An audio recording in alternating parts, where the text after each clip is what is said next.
चलो, तो कीन्स के 3 मोटिव एक बार बताओ जरा क्या थे दोबारा से? ट्रांजैक्शन, प्रिकॉशनरी और स्पेक्युलेटिव। ठीक है, तो स्पेक्युलेटिव मोटिव जो है वो हम समझ तो गए, लेकिन अब बहुत सारे कुछ इंपॉर्टेंट पॉइंट्स उसी के आगे कंटिन्यू करते हैं। तो आप सबसे पहले स्टार डाल कर लिखना, कुछ छोटी छोटी बातें मुझे सिखानी है। तो सबसे पहले स्टार पॉइंट डाल के लिखना है आपको market rate of interest. Market rate of interest. चलो, तो मार्केट रेट ऑफ इंटरेस्ट जो है वो क्या मतलब होता है? तो ये शब्द काफी बार आएगा, तो इसका मीनिंग लिखना है, तो एरो डाल के लिख लो। इसका मतलब होता है interest rate offered in market on cash deposit. ठीक है, ये एग्जैक्ट मीनिंग है। अब आज के बाद यही बोलना है हमेशा, या मतलब यही सोचना है। मार्केट रेट ऑफ इंटरेस्ट का मतलब है कि बाजार आपको कितना ब्याज देगा आपकी नकद की जमा पूंजी पर। तो आप अपने जेब में 500 रुपए लेके बाजार गए, अब ये 500 रुपए बाजार में आप कहीं जमा करवाओगे, तो उस 500 रुपए को जमा करने पर, डिपॉजिट करने पर आपको कितना इंटरेस्ट मिलेगा, उसे बोलते हैं मार्केट रेट ऑफ इंटरेस्ट। तो जनरली ये कुछ भी हो सकता है, लेकिन हम, क्योंकि हम तो भारतीय हैं, तो हम लोग थोड़ा सा इसको बताओ, हम क्या मानते हैं? हम कहाँ पैसे जमा करते हैं? बैंक में। तो हम लोग अपना समझने के लिए मान लेते हैं कि हमारे लिए मार्केट में पैसा जमा करना मतलब कहाँ पैसा जमा करना? बैंक में। और वो भी बैंक में किसमें? एफडी में, क्योंकि हमारा सोच वही चल रही है, मान लो। तो लेकिन एक्चुअल में इसका मतलब होता है मार्केट रेट ऑफ इंटरेस्ट का, कि जब आप अपना कैश मार्केट में कहीं डिपॉजिट करो और मार्केट आपको जो इंटरेस्ट रेट दे उसको बोलते हैं मार्केट रेट ऑफ इंटरेस्ट। ठीक है जी, तो ये हो गया मार्केट रेट ऑफ इंटरेस्ट। दूसरा टर्म है बॉन्ड। तो बॉन्ड तो खैर आपको पता है, लेकिन फिर भी दोबारा से एक ड्राइंग बना लो अगेन, है ना, कोई छोटी सी ड्राइंग बना लो जस्ट रेफरेंस के लिए, क्योंकि ये सब बातें बाद में याद करने में, रिवाइज करने में हेल्प करेंगी। तो वही बात है कि कंपनी ने किसी से पैसा लिया, मतलब लोन लिया, और कंपनी बदले में उसको एक कागज़ का टुकड़ा देगी, और उस कागज़ के टुकड़े पर ये लिखेगी कि मैं आपके पैसे 5 साल बाद लौटाऊंगी और आपको इंटरेस्ट भी दूंगी, ऐसी कुछ भी लिख रहा हूँ, 12% पर है ना। तो कंपनी रीपेमेंट की टर्म्स लिखेगी, ब्याज लिखेगी, और इस कागज़ को इशू कर देगी। तो इस कागज़ को हम कह देते हैं बॉन्ड या डिबेंचर। तो वो कीन्स ने नहीं बताया, अक्षय जी, तो बाजार मतलब बस बाजार, अब कोई भी बाजार हो, तो इस कागज़ के टुकड़े को बोल देते हैं बॉन्ड। बाकी इस बॉन्ड के बारे में लिख लो, एक लाइन पता होनी चाहिए कि भाई it has market price just like shares. इसके भी मार्केट प्राइस होते हैं शेयर्स की तरह, और ब्रैकेट में लिख लो इट इज़ ट्रेडेबल। इसका भी ट्रेड होता है, मतलब इसको भी खरीदा बेचा जाता है। तो जैसे शेयर बाजार में शेयर की ट्रेडिंग होती है, शेयर खरीदते बेचते हैं, बिल्कुल उसी तरह बॉन्ड भी खरीदा बेचा जाता है, और बॉन्ड के भी मार्केट प्राइस रोज चेंज होते रहते हैं। मतलब तो बॉन्ड भी, मतलब नाम से बॉन्ड है, लेकिन आप मन में सोच सकते हो कि भाई ये भी शेयर की तरह ही, जस्ट लाइक शेयर, ये भी खरीदे बेचे जाते हैं, ये भी ट्रेडेबल होते हैं। और बॉन्ड पर मिलने वाले रिटर्न्स बताओ दो, जरा देखें याद है कि नहीं? इंटरेस्ट पेमेंट्स और कैपिटल गेन, है ना। तो चलो वो तो खैर लिख ही लिया था। तो क्लियर हो गया बॉन्ड। उसके बाद अगला सितारा, अगले सितारे का नाम है current rate of interest. Current rate of interest versus critical rate of interest. ये भी देखो दो शब्द हैं, सुनने में देखो कितने एक जैसे लग रहे हैं, लेकिन इनका दोनों का मतलब बहुत अलग है। पहला है करंट रेट ऑफ इंटरेस्ट और दूसरा है क्रिटिकल रेट ऑफ इंटरेस्ट। तो करंट रेट ऑफ इंटरेस्ट का मतलब होता है, बड़ा बड़ा लिख लेना, एक्चुअल। तो बताओ फिलहाल क्या इंटरेस्ट चल रहा है बाजार में? एक्चुअल। तो सर हमें क्या पता, तो मैं ऐसे कुछ भी लिख रहा हूँ मनगढ़ंत, मान लो 6%। तो एक्चुअल का मतलब जो एक्चुअल है, जो अभी है, ठीक है, एक्चुअल मतलब जो अभी है एट प्रेजेंट, तो उसको बोलते हैं करंट रेट ऑफ इंटरेस्ट। लेकिन क्रिटिकल रेट ऑफ इंटरेस्ट बोलते हैं किसको? बड़ा बड़ा लिखना, क्रिटिकल रेट ऑफ इंटरेस्ट का मतलब होता है नॉर्मल। सर नॉर्मल, नॉर्मल का मतलब है मतलब जो होना चाहिए या जो नॉर्मली रहता है, मतलब वही नॉर्मल मतलब होना चाहिए। लेकिन तो कुछ भी हो सकता है, ऐसी मनगढ़ंत, मतलब ऐसी लिख रहा हूँ, क्या पता 6.5% हो नॉर्मल, या क्या पता 5.5% हो, कुछ भी हो सकता है भाई नॉर्मल। तो ना मुझे नॉर्मल पता, ना मुझे एक्चुअल पता, मैं भी आपकी तरह अनजान हूँ, लेकिन बस हाँ ये पता है कि एक्चुअल वाले रेट को क्या बोलेंगे? करंट रेट ऑफ इंटरेस्ट, और नॉर्मल मतलब जो होना चाहिए नॉर्मली, उसको क्या बोलते हैं? Critical rate of interest. तो पहले दोनों शब्द क्लियर हो गए। तो इसमें बहुत बड़ी एक थ्योरी बताई गई कीन्स के द्वारा, वो हमें लिखनी है अगले सितारे में। तो अगले सितारे में आप रखो, तो इसमें पूरा एक ड्राइंग बनानी है। तो एक आदमी बनाना है, इस आदमी का नाम बताओ क्या है? इस आदमी का नाम है वेल्थ होल्डर। वेल्थ होल्डर, ठीक है, मतलब पूंजीपति, धन्ना सेठ, कुछ भी समझ लो, ठीक है, वेल्थ होल्डर। तो इसके पास बिलियंस ऑफ बिलियंस डॉलर्स पड़े हुए हैं तकिए के नीचे। तो हमें वेल्थ होल्डर की आपको सोच बताई जाएगी कि वेल्थ होल्डर्स क्या सोचते हैं। तो देखो इसमें दो कंडीशन है, मैं पहले एक मैं समझाऊंगा, फिर अगली आपसे पूछूंगा, तो इससे पहली वाली ध्यान से समझनी। तो लिखो if current rate is greater than critical rate, इसको ब्लॉक बना लो। अब वेल्थ होल्डर देखो कैसे सोचते हैं, आपको अमीरों की स्कीम बताई जा रही है, दक्ष देखो अमीर आदमी कैसे सोचते हैं कि if current rate is greater than critical rate. एक बार रिवाइज करते हैं, करंट रेट कौन सा था? हाँ, जो एक्चुअल है, तो मान लो एक्चुअल है 10%, ठीक है, ऐसे लिखना कुछ भी। और क्रिटिकल रेट कौन सा था? नॉर्मल, मतलब जो होना चाहिए, नॉर्मल जो होना चाहिए। तो वेल्थ होल्डर के हिसाब से मान लो नॉर्मल होना चाहिए 6%, ऐसे कुछ भी लिखना, ठीक है। तो देखो पूंजीपति आदमी कैसे सोचते हैं, बड़े बड़े इन्वेस्टर्स कैसे सोचते हैं। तो सबसे पहले वो रेट देखते हैं कि आज बाजार में क्या रेट चल रहा है। तो उन्होंने देखा कि आज मार्केट में क्या रेट है, 10%, लेकिन उन्हें पता है, उनकी एक्सपेक्टेशन है कि आज नहीं तो कल ये कितना हो जाएगा, 6%। यानी कि नॉर्मली कितना रहता है रेट, 6%, लेकिन फिलहाल किसी रीजन की वजह से अभी एक्चुअल कितना चल रहा है, 10%। तो इनकी ये सोच है। लिखते हैं इस सोच को, जो मैंने बोला, मतलब इसको ब्रैकेट बनाकर लिखते हैं कि भाई वो क्या सोच रहे हैं। Then he expects the rate of interest to fall in future. तो पूंजीपति ये सोच रहा है कि आज नहीं तो कल, कुछ समय में, भविष्य के अंदर ये रेट कम होगा। तो सबसे पहले आप यहां तक हाँ बोलना, तब मैं आगे बढ़ूंगा। कि आप ऐसे सोचो कि भाई आज बाजार में एक्चुअल रेट कितना चल रहा है, 10%, ठीक है, कितना चल रहा है, 10%, लेकिन आप सोच रहे हो कि ये होना कितना चाहिए, 6%। तो आज नहीं तो कल आप क्या एक्सपेक्ट कर रहे हो कि ये रेट्स क्या होंगे, कम होंगे, क्योंकि अभी चल रहा है 10, लेकिन आपके हिसाब से, आपकी सोच के हिसाब से नॉर्मल है 6। तो आप क्या एक्सपेक्ट कर रहे हो कि इसका मतलब रेट क्या होंगे, कम हो जाएंगे। फिर आगे लिखो, व्हेन, जैसे लिख लो, and when rate of interest falls. और जब रेट ऑफ इंटरेस्ट फॉल होता है, और जब रेट ऑफ इंटरेस्ट फॉल होता है, तो पता है आपको मेन चीज मुझे सिखानी है, बॉन्ड प्राइसेस क्या होते हैं, हाँ, इंक्रीज हो जाते हैं, राइज हो जाते हैं। तो ये आप बादल बना लो। तो इस बादल से एक इंटरप्रिटेशन बन गया, पहले वो लिखते हैं, फिर इस पर गंभीर चर्चा करेंगे। बताओ, आप बताओ क्या इंटरप्रिटेशन बन गया। Very good, inverse relation, right. तो इस बादल से ये इंटरप्रिटेशन बन गया कि भाई इनवर्स रिलेशन है between interest rates and bond prices, ठीक है। तो खैर ये तो रट तो लेना ही लेना, ये रटना तो आपको है ही है बाय एनी केस, लेकिन फिर भी मैं समझाऊंगा practically, out of the way जाकर, जो बातें किताब में नहीं दे रखी, फिर भी मैं एक बार समझाऊंगा, अपनी कोशिश करूंगा। लेकिन ना भी समझ आए तो डोंट वरी, रटना जरूर कि बॉन्ड प्राइसेस का और इंटरेस्ट रेट का कैसा रिलेशन होता है, इनवर्स रिलेशन। लेकिन मैं फिर भी आपको समझाने की कोशिश कर लेता हूँ, तो आप ध्यान से सुनना क्यों होता है, ठीक है, उसका लॉजिक सुनना ध्यान से। मान लेते हैं कंपनी का एक बॉन्ड है, ठीक है, जिसमें मान लो 7.5% इंटरेस्ट दे रखा है कंपनी ने, कि भाई हम अपने सभी बॉन्ड होल्डर्स को कितना इंटरेस्ट देंगे, 7.5%। तो बड़े ध्यान से सुनना। अब हमारे ऊपर के एग्जांपल में जो मार्केट का रेट है, जो अभी वैसे एक्चुअल कितना है, 10%, लेकिन देखो पूंजीपति की सोच बता रहे हैं, वेल्थ होल्डर्स की, उन्हें पता है कि ये 10% रेट जो है, ये गिरते गिरते गिरते गिरते कितना आ जाएगा, 6%। ऐसा वो सोच रहा है, वो कुछ भी हो तो मुझे भी नहीं पता ना उसे पता, लेकिन उसकी सोच क्या है कि ये 10% रेट मार्केट का कितना हो जाएगा, 6%।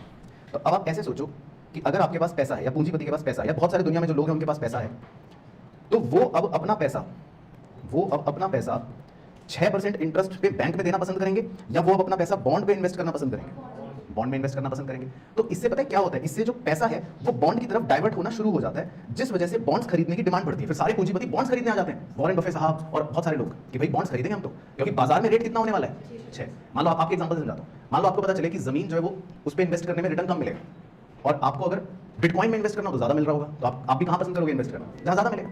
तो जो वेल्थ होल्डर होता है उसको ये पता है कि अगर बाजार में इंटरेस्ट 6% मिलने वाला है, तो वो अपना पैसा बाजार में लगाएगा कि बॉन्ड में लगा देगा, समझ रहे, बॉन्ड में लगा देगा। तो जब ज्यादा वेल्थ होल्डर्स बॉन्ड खरीदने की तरफ भागते हैं, तो बॉन्ड की डिमांड बढ़नी शुरू होती है, और बॉन्ड की डिमांड बढ़ने की वजह से बॉन्ड के प्राइसेस क्या होंगे, बढ़ने लगते हैं। तो ये पूरा एक मतलब इकोनॉमिक चेन इफेक्ट चल रहा होता है। अब समझ आ गया तो बहुत अच्छी बात है, फिर तो आप भी वॉरेन बफे हो, नहीं समझ आया तो भी कोई टेंशन की बात नहीं है, जब बड़े हो गए तो आ जाएगा, ठीक है। लेकिन समझ गए क्या आगे होता क्या, पूंजीपति कैसे सोचता है। तो जब रेट ऑफ इंटरेस्ट कम होता है ना, हमेशा ध्यान रखना, बाजार में जब भी रेट ऑफ इंटरेस्ट कम होंगे, तो हमेशा बॉन्ड प्राइसेस बढ़ने शुरू हो जाएंगे। तो ये इकोनॉमिक साइकिल चल रही होती है। चलो ठीक है जी, अच्छा खैर, तो बॉन्ड प्राइसेस बढ़ गए, अब ये हटा देता हूँ। अब बॉन्ड प्राइसेस तो बढ़ गए, अब क्या होगा, तो लिख लेते हैं कर्ली ब्रैकेट बनाकर। So they will try to convert their cash holdings, they will try to convert their cash holdings into क्या, बॉन्ड्स, बिकॉज क्या, आगे डैश डाल लो।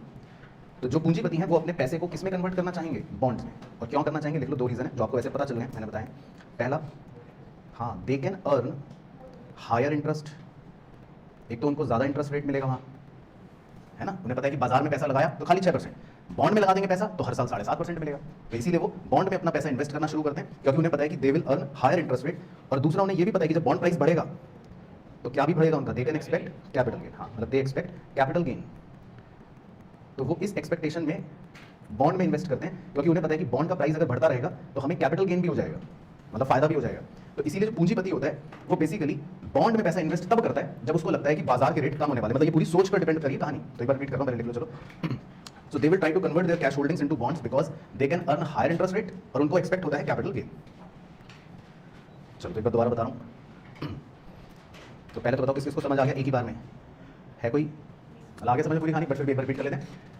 तो आप ऐसे सोचो कि आपके पास $1 बिलियन पैसा रखा हुआ है और आपको ये लग रहा है, आपकी एक्सपेक्टेशन ये है, बस आप ऐसे सोचो कि आपकी एक्सपेक्टेशन ये है कि बाजार में रेट कम हो जाएगा। देखो ये लिखा, he expects the rate to fall, आपको लग रहा है कि बाजार में रेट कम हो जाएगा। तो बस आप सिंपल इतना सा लॉजिक लगाओ, जहां रेट कम हो जाएगा आप वहां इन्वेस्ट करना चाहोगे या बॉन्ड में करोगे? बॉन्ड में। तो बस इसीलिए पूंजीपति बॉन्ड में इन्वेस्ट करने का सोचता है, और जब ज्यादा लोग बॉन्ड में इन्वेस्ट करने का सोचते हैं तो इससे फिर बॉन्ड प्राइसेस क्या हो जाते हैं, बढ़ जाते हैं। बस तो ये मतलब है। और कैपिटल गेन जो होता है, एक बच्चा पूछ रहा है कैपिटल गेन क्या होता है, तो कैपिटल गेन का मतलब है कि मान लो आपने खरीदा 10 रुपए में और इसका मार्केट प्राइस हो गया 12 रुपए आपके खरीदने के बाद, तो कितना हो गया कैपिटल गेन, 2 रुपए। तो कैपिटल गेन का मतलब है आपके खरीद के भाव के ऊपर जो भी बाजार के प्राइस हैं वो। तो समझ आ गया पहले? चलो अब दूसरा आपसे पूछ के लिखेंगे, अब इसमें अगले सितारे में सब कुछ उल्टा करना है। तो इसमें भी आपको वही आदमी बनाना है, इसका नाम है वेल्थ होल्डर। तो वॉरेन बफेट साहब, ठीक है, $1 बिलियन तकिए के नीचे रखें। अब इस बार लिखते हैं इफ करंट रेट क्या है, less than critical rate. Interest rate मैंने बता दिया था ज्योति जी पहले सितारे में जो लिखवाया था। तो मान लो जी करंट रेट अभी एक्चुअल चल रहा है 6%, लेकिन पूंजीपति को लगता है कि नॉर्मल कितना होना चाहिए, 10% मान लो उसको ये लगता है। तो सबसे पहले तो बताओ देन, इसका मतलब वो क्या एक्सपेक्ट कर रहे हैं? हाँ, तो then he expects the rate of interest क्या, टू राइज। इसका मतलब वो ये एक्सपेक्ट कर रहा है कि भाई रेट अभी तो 6 चल रहा है लेकिन होना कितना चाहिए, 10। तो इसका मतलब वो ये एक्सपेक्ट कर रहा है कि रेट बढ़ेगा, ब्याज दर बढ़ेंगी, वो ये एक्सपेक्ट कर रहा है। In future he expects the rate of interest to rise in future, and when rate of interest rises, और जब रेट ऑफ इंटरेस्ट बढ़ता है देन बॉन्ड प्राइस क्या हो जाएंगे, डिक्रीजेस, है ना। अब आपको रीजन बताइए, इनवर्स रिलेशन। तो देन बॉन्ड प्राइस फॉल्स। तो जब रेट ऑफ इंटरेस्ट राइज होगा तो बॉन्ड प्राइस फॉल हो जाएगा, ये आपको रीजन पता ही चलेगा कि इनवर्स रिलेशन है। तो बताओ पूंजीपति क्या सोचेगा अब, सो दे विल क्या करेंगे, हाँ मतलब इसको ऐसे लिखना है बस कि they will try to hold liquid cash, यानी अब वो अपना पैसा इन्वेस्ट फिलहाल बॉन्ड में नहीं करेंगे, वो अपना पैसा तकिए के नीचे रखे रहेंगे। कि they will try to hold liquid cash rather than bonds, यानी कि वो अपने पैसे को बॉन्ड्स में नहीं इन्वेस्ट करेंगे।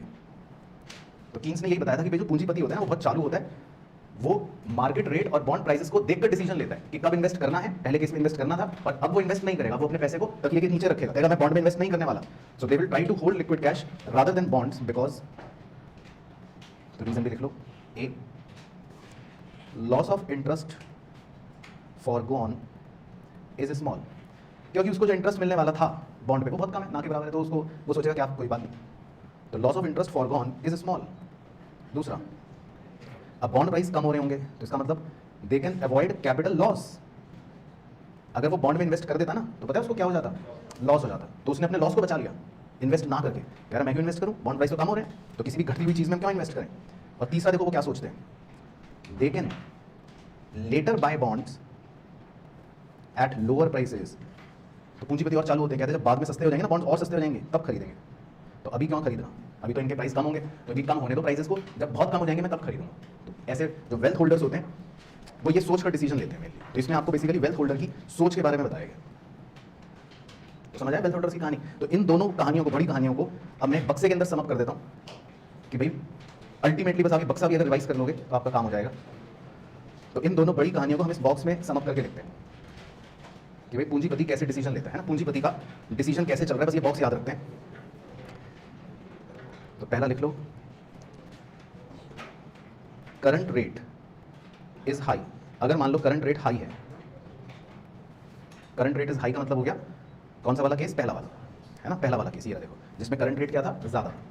तो ऐसे में पूंजीपति बॉन्ड में इन्वेस्ट करना चाहता है ना, तो इसको लिखते हैं, इसको कहते हैं कि भाई लो स्पेक्यूलेटिव डिमांड फॉर मनी, इसको कहते हैं लो स्पेक्यूलेटिव डिमांड फॉर मनी, यानी कि वो अपने हाथों में पैसा कम रखना चाहेगा, है ना, वो अपने हाथों में पैसा कम रखना चाहेगा। पहले वाले केस में वो पैसा कहाँ रखता है, बॉन्ड्स में, तो वो अपने हाथों में पैसा कम रखना चाहेगा, स्पेक्यूलेटिव मनी अपने पास कम रखना चाहेगा। और दूसरा case, current rate is low, यानी कि सेकंड केस जिसमें करंट रेट आपका कम था, ये वाला जो आपने अभी भी लिखा, जिसमें करंट रेट मान लो लो है, तो फिर वो अपना ज़्यादा पैसा कहाँ रखना चाहेगा, हाथों में, है ना, कि भाई बाद में इन्वेस्ट करूंगा, अभी नहीं करूंगा। तो इसका मतलब क्या बोल देंगे, high speculative demand for money, इसका मतलब वो ज़्यादा पैसे अपने हाथों में रखना चाहता है। तो high speculative demand for money, यानी कि वो ज़्यादा पैसे अपने हाथों में रखना चाहता है।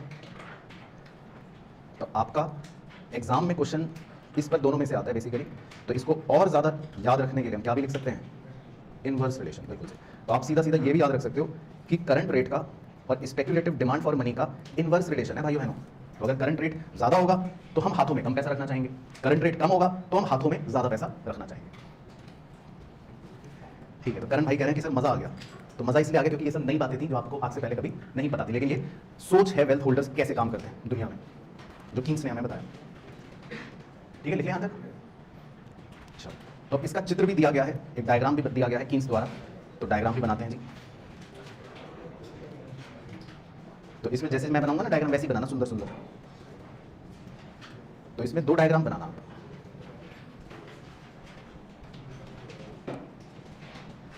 पहले में लिख लेना थोड़ी सी जगह छोड़ के इंडिविजुअल, और दूसरे में लिख लेना एग्रीगेट। ठीक है, और इसमें कीन्स भाई ने डायग्राम की हेडिंग भी दिलवा देता हूं।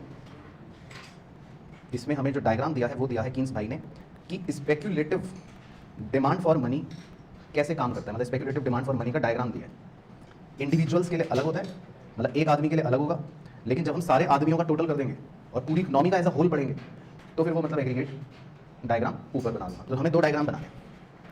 तो पहले इंडिविजुअल का बना लेंगे कि भाई एक नॉर्मल इंडिविजुअल आदमी की स्पेक्यूलेटिव डिमांड कैसे होगी। चलो, तो एक्स एक्सिस पर क्या लिखेंगे, बताओ कौन बच्चा बताएगा, डिमांड। एक्स एक्सिस पर क्या डिनोट हो रहा है, डिमांड, और वाई एक्सिस पे आप लिख लेना इंटरेस्ट रेट। ठीक है, तो एक्स एक्सिस पर डिमांड लिख लेना, वाई एक्सिस पर इंटरेस्ट रेट।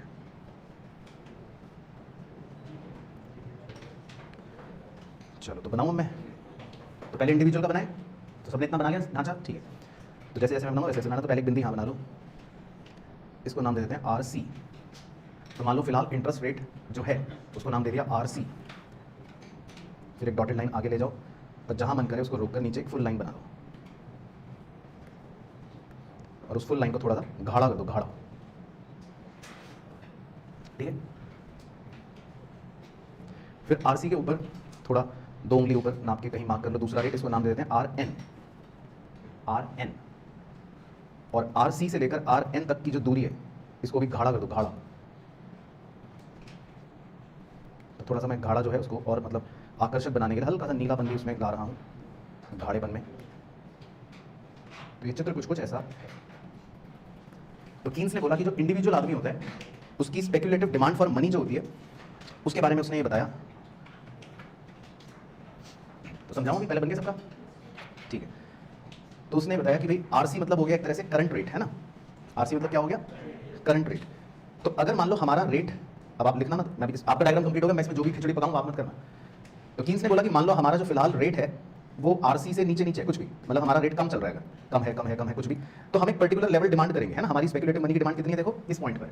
तो चाहे रेट आपका ये हो तब भी आप सेम डिमांड करोगे, चाहे ये हो तब भी सेम डिमांड करोगे, चाहे ये हो तब भी सेम डिमांड करोगे, चाहे ये हो तब भी सेम डिमांड करोगे। तो मतलब जब इंटरेस्ट रेट्स थोड़े कम रहेंगे, है ना, तो आपकी डिमांड कुछ होगी, स्पेक्यूलेटिव मनी की डिमांड आपकी कुछ होगी, कुछ पैसे आप तकिए के नीचे छुपा के रखोगे कि भाई ये मैं इन्वेस्ट करूंगा, आपकी स्पेक्यूलेटिव मनी की डिमांड कुछ होगी। लेकिन अब आगे ऑब्जर्व करना, जैसे ही रेट आरसी से अगर बढ़ गया, मान लो रेट यहाँ पहुंच गया, जहां लाल एरो बना रहा हूं, या यहाँ पहुंच गया, या यहाँ पहुंच गया, यहाँ पहुंच गया, यहाँ पहुंच गया, कहीं भी पहुंच गया रेट, तो अब इन पॉइंट पर आपकी डिमांड कितनी है स्पेक्यूलेटिव मनी की, 0 एक तरह से। तो लाल वाले पॉइंटों पर यानी कि अगर रेट्स ज्यादा हो रहे हैं तो आपकी स्पेक्यूलेटिव मनी की डिमांड कितनी डिनोट कर रहे हो, 0 एक तरह से। समझो 0 को कैसे पॉइंट करोगे भाई, मान लो आपको 0 का पॉइंट बनाना हो वाई पर, तो कहां बनेगा, नहीं तो बनेगा। तो समझ गए वो कैसा डायग्राम क्या कहना चाह रहा है कि रेट अगर कम है, निचले स्तरों पर है, हरा कलर दिखा देता हूं, ये वाला हरे एरो, तो रेट्स अगर कम है तो आपकी कुछ ना कुछ स्पेकुलेटिव डिमांड होगी मनी की, लेकिन अगर रेट्स ज्यादा हो गए लाल वाले एरो वाले एरियाओं में तो आपकी स्पेकुलेटिव मनी की डिमांड मतलब ना के बराबर है, तो उसको जीरो दिखाया कीन्स ने कि जीरो हो जाएगी। ठीक है, तो ये मतलब प्रेजेंटेशन है, बाकी आपको डायग्राम तो बनाने को आएगा नहीं, तो इसलिए आप ज्यादा चिंता मत करो। अच्छा, अब ये तो हो गया एक इंडिविजुअल का, लेकिन अगर हम पूरी इकोनॉमी की बात करते हैं, वो ज्यादा इंपॉर्टेंट है आपके लिए, तो इस पर इंपॉर्टेंट लिख लेना। तो कीन्स ने कहा कि जब हम पूरी इकोनॉमी का एज अ होल मतलब इस चीज को रिप्रेजेंट करते हैं ना, तब कैसा बनता है डायग्राम, तो बनाइए आइए जी। तो जैसे मैं बनाऊंगा वैसे बनाना है, ठीक है। वाई एक्सिस पर ऊपर कहीं पर बिंदी मार्क करनी है, और जो वाटर पार्क गए हो आप में से कितने बच्चे वाटर पार्क गए, उसमें ऊपर वाटर स्लाइड करिए, जिसमें आपको ऊपर से छोड़ देते फिर आप नीचे जाते हो फिसलते हैं, तो वैसा स्लाइड बनाना है आपको। ठीक, तो लाल रंग की बिंदी बनाकर एक डाउनवर्ड स्लोपिंग कर्व कह सकते हो आप इकोनॉमिक्स की भाषा में, वो बनाना है। तो इसमें देखो जी क्या है, अगर मान लो रेट है R1, तो आपकी डिमांड कितनी है, थोड़ी सी M1। आपकी मनी की डिमांड कितनी है, थोड़ी सी M1। अब रेट कम हो गया, रेट मान लो हो गया R2, तो अब आपकी मनी की डिमांड कितनी है, थोड़ी सी बढ़ गई, मान लो M2। उसके बाद मान लो रेट और कम हो गया, तो मनी की डिमांड क्या हो जाएगी, बोलो समझ रहे हो बात को, मनी की डिमांड और क्या हो जाएगी, बढ़ जाएगी, मान लो M3। पॉइंट समझ आया। लेकिन अब आगे देखना इस चित्र की खूबसूरती, अगर रेट R3 से भी नीचे कर देता हूँ, इसको फिर R0 नाम दे देता हूँ, चलो थोड़ा सा इंटरेस्टिंग लगे। तो अगर रेट मान लो R0 से भी नीचे कर देता हूँ, तो ध्यान से देखना, करके दिखा रहा हूँ, तो क्या होगा मनी की डिमांड, मतलब कहीं डिमांड कर पे टच ही नहीं हो पाई। तो R0 जो रेट होता है ना, वो एक ऐसा लोएस्ट रेट हो जाता है जहां पर पहुंचकर इंडिविजुअल का सब मतलब इनडिफरेंट हो गया, यानी कि अब वो डिमांड M3 भी कर सकते हैं, और अब जो उसका डिमांड कर रहा है वो ऑलमोस्ट देखो पैरेलल हो गया। थोड़ा गाढ़ा कर दो इसको, देख रहे हो लास्ट के इस काले गाढ़ेपन को अगर आप ऑब्जर्व करो, तो क्या ये आपको पैरेलल नहीं लग रहा एक्स एक्सिस के, मतलब वो इतना ज्यादा पैरेलल हो गया कि अब डिमांड R0 लेवल पर ही मतलब और आगे भी हो सकती है, और आगे भी हो सकती है, और आगे भी हो सकती है, मतलब वो पैरेलल हो चुका है कर्व।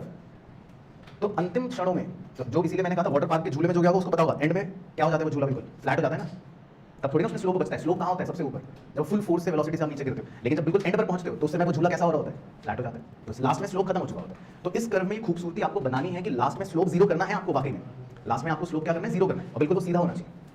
तो उसको थोड़ा सा गाढ़ा कर दो, और M3 और M4 जो मैंने मार्क करे वो भी आप दिखा दो। तो ये इसकी खूबसूरती है इस कर्व की, कि लास्ट में ये इसका स्लोप खत्म हो जाता है, इसका स्लोप खत्म हो चुका और ये बिल्कुल पैरेलल टू एक्स एक्सिस है।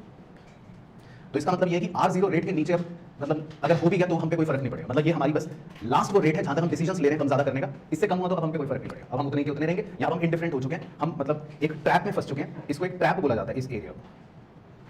तो कौन बच्चा बताएगा, तो ये CBSE में नहीं पढ़ाते लेकिन ISC में पढ़ा दें, तो कोई है ISC बोर्ड का बच्चा, नहीं है तो सब नकली है, ठीक है। तो इस ट्रैप को बोलते हैं, मार्क कर लेना ये इंपॉर्टेंट है, इस ट्रैप को बोलते हैं लिक्विडिटी ट्रैप, इस ट्रैप को बोलते हैं लिक्विडिटी ट्रैप।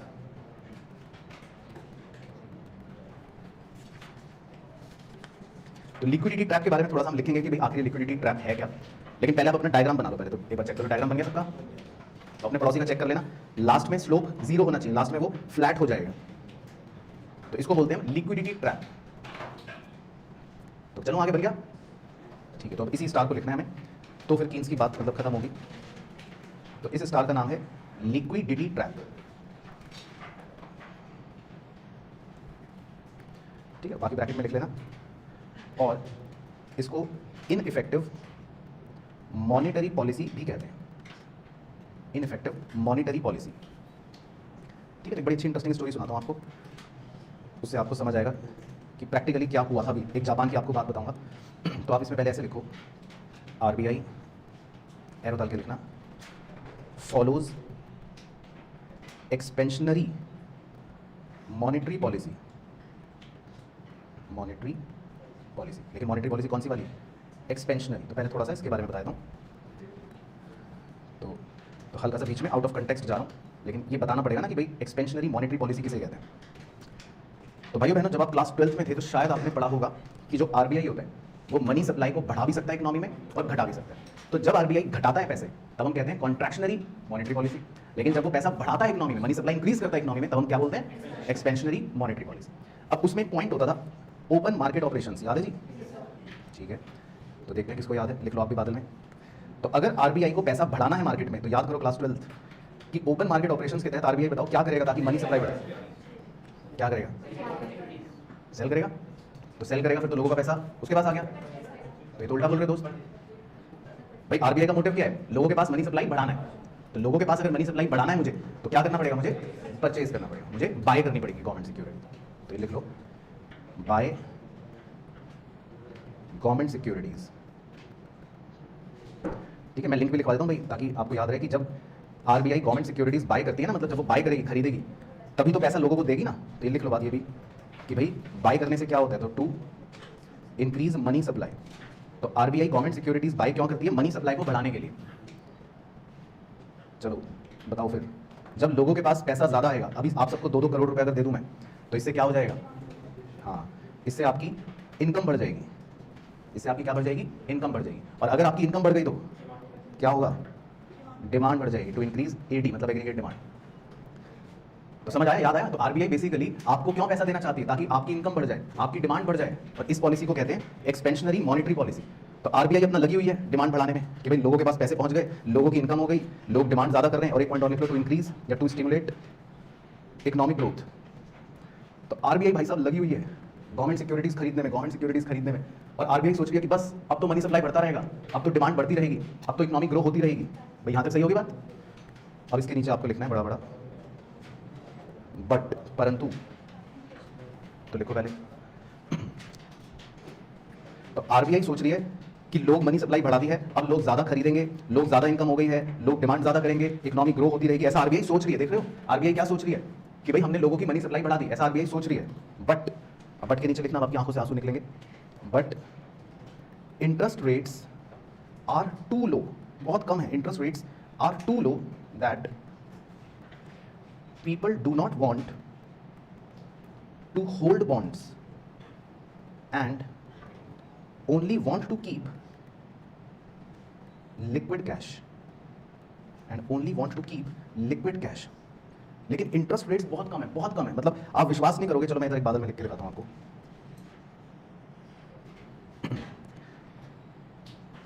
बॉन्ड पर कितना इंटरेस्ट मिलता है? चलो बताओ, मतलब डिबेंचर पर कितना इंटरेस्ट मिलता है साल का? 6% या 7-8% है ना।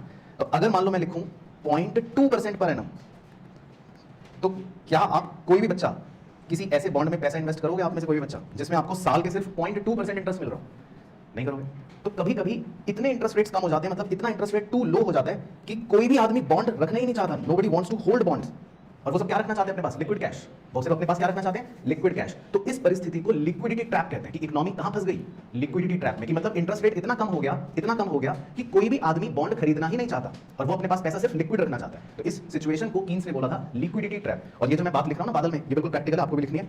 ये जापान में अभी सिनेरियो चल रहा है रिसेंट, ये जापान की केस स्टडी है कि जापान में, लिख लेना, जो 10 ईयर यील्ड है, मतलब उनके यहाँ जो बॉन्ड्स हैं 10 साल वाले, उस पर कितना इंटरेस्ट रेट चल रहा है? सिर्फ 0.2% पर है। कि आप 10 साल के लिए पैसा दो जापान के बॉन्ड में, तो आपको हर साल कितना इंटरेस्ट मिलेगा? सिर्फ 0.2%। तो कोई भी बॉन्ड खरीदना चाहेगा? नहीं।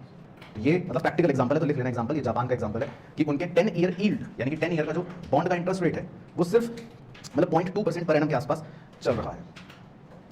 तो नीचे की लाइन कंटिन्यू कर लेते हैं, कंक्लूजन।